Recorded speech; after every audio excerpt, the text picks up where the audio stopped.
महाराष्ट्राच्या प्रत्येक ठिकाणच्या गणपतीच्या दर्शनासाठी म्हणून ते प्रत्येक मीडियाच्या हाऊसमध्ये गेले आणि आले.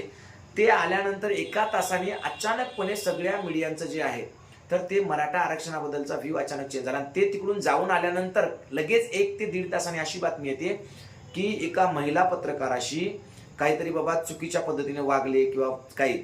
तुम्ही पाहिला असेल, कालपासून एक व्हिडिओ व्हायरल होतो की एका महिला पत्रकाराला घास भरवलाय आमच्या महिला भगिनींनी, म्हणजे मराठा आंदोलनातील महिलांनी.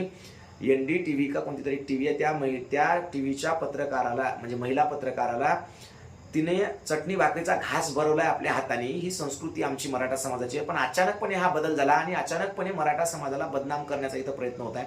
तर हा व्हिडिओ प्रत्येक मराठा आंदोलकाकडे गेला पाहिजे याच्यासाठी की अशा प्रकारचं तुम्हाला बदनाम केलं जात आहे म्हणून तुम्ही कोणी पण कुठे जर हुल्लडबाजी किंवा काही दिसत असेल तर अशा व्यक्तीला ओळखा. ती आपली नाहीये, ती मराठा समाजाची आंदोलन करते नाही.